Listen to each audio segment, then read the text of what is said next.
My name is Diane Bartles, and I'm a member of the Veterans Memorial Garden Advisory Committee.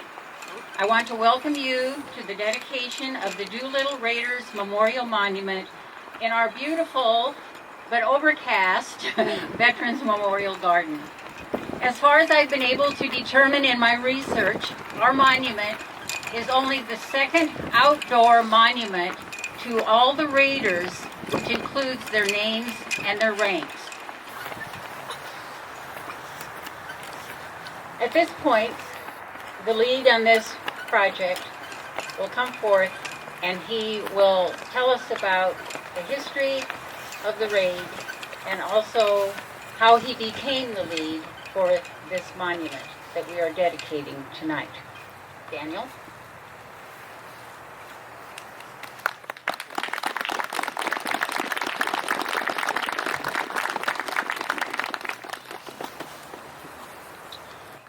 Good afternoon. Thank you all for being here on the 76th anniversary of the Doolittle Raid. I am honored to be in the presence of so many who have relations to the Doolittle Raiders and who would take the time to be here today. My name is Daniel Robertson. I'm a current student at the University of Nebraska-Omaha studying civil engineering. I'm about to finish my sophomore year of college, and before that I hailed from Pius X High School in Lincoln. For over the past 2 years, it has been my goal to raise and dedicate a memorial to the Doolittle Raiders. I am very pleased to say that all of the work has come to fruition. This memorial not only gives recognition to the 80 men who volunteered for their country, but it also highlights the 2 Raiders who are from Lincoln, Nebraska. They all had different backgrounds and different stories, but there was one underlying constant in them all. They had volunteered for a mission they knew nothing about. As this group would become known, the Doolittle Raiders were about to embark on a mission to save America's morale and put fire back into her veins. The United States Navy aircraft carrier Hornet steams westward across the Pacific. A protecting force of cruisers and destroyers, with the hard-hitting Admiral Halsey in command, slams into a gale, determined to reach a position 400 miles from Tokyo, unless intercepted by the enemy.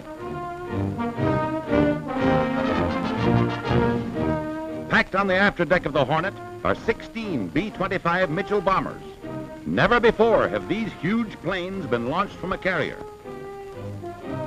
High explosive and demolition bombs are made ready for the destruction of military objectives in Japan. Colonel, now Major General Doolittle, with Captain Mark Mitcher, commander of the aircraft carrier Hornet, who was once decorated by Japan, now gives his medal to be returned to the Japs on the tail of a bomb.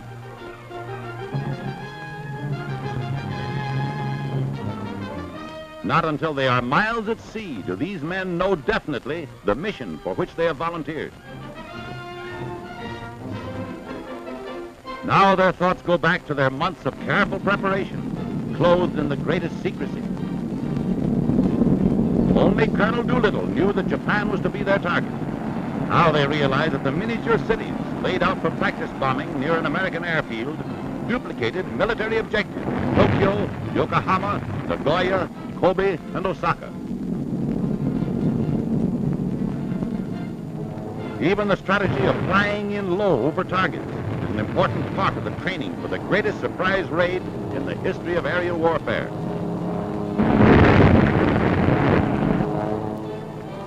Not even certain they can take off successfully from a carrier that was never designed for launching Army bombing planes.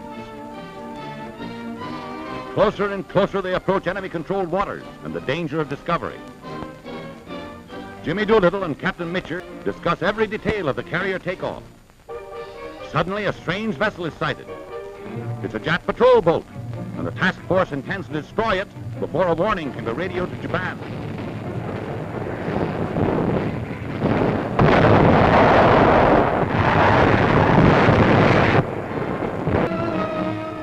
A lifeboat goes to pick up Jap survivors. It is feared they have flashed the news to heavy Jap naval forces in the vicinity. Survivors are picked up and brought aboard.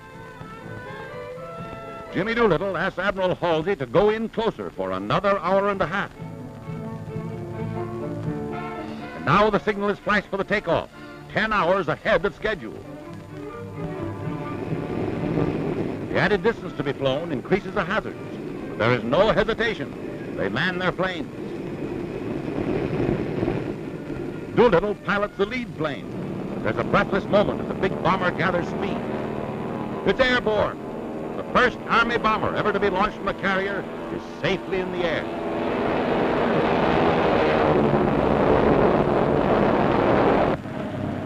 Now they know it can be done, and they time their takeoff with the upsurge of the bow of the carrier in the heavy seas.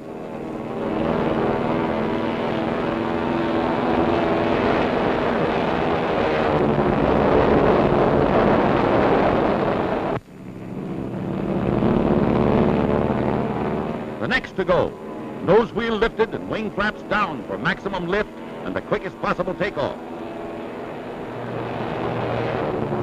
Another B-25 to join the formation circling over the task force until all the 16 planes can get into the air. Tokyo ahead. Here is America's answer to treachery.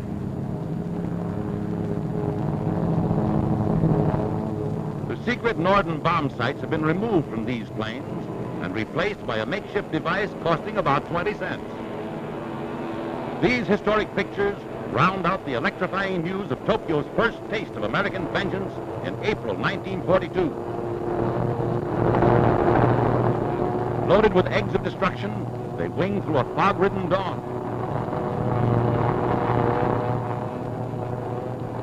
One of the last planes to go almost meets disaster on the takeoff from the rolling and pitching deck of the carrier. It drops dangerously, but good piloting saves it. The planes sweep in without being discovered. They separate into groups to attack the several objectives carefully selected by means of accurate intelligence to ensure that only targets of military value will be hit.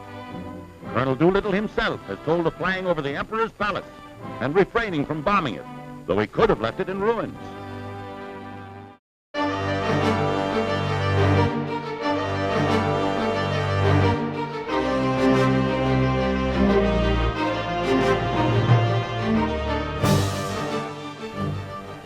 Those men died as heroes.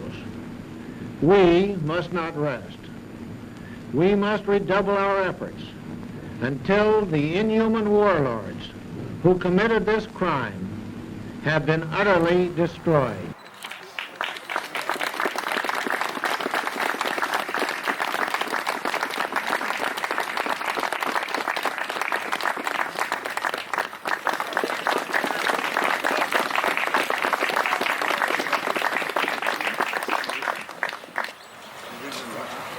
So, you saw Mr. Joyce and you saw Karen Pardee, okay?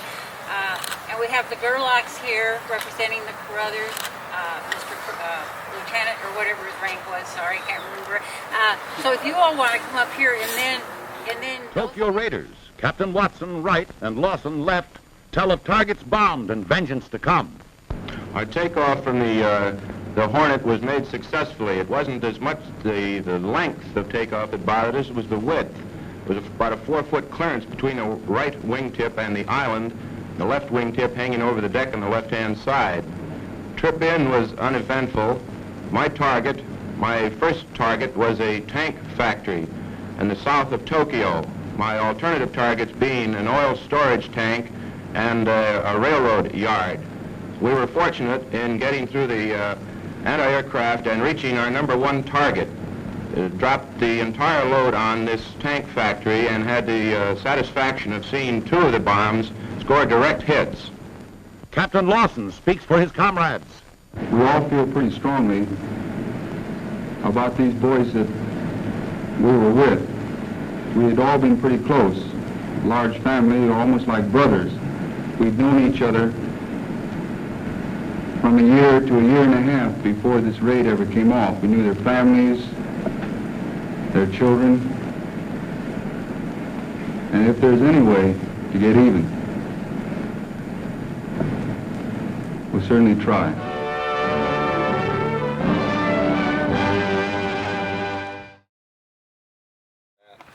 If my father was here, I'm sure he would be very humble. He just felt like he was doing his job, and he never wanted to be looked on as a hero. So he would just be a shadow, you know, of people just enjoying the new memorial and the monument. So thanks everybody for coming out. Thanks again, Daniel, for everything that you've done. We really A few years ago, the Raiders were given the Congressional Medal of Honor in Washington, D.C. And I think Diane got one for Daniel. Oh, wow.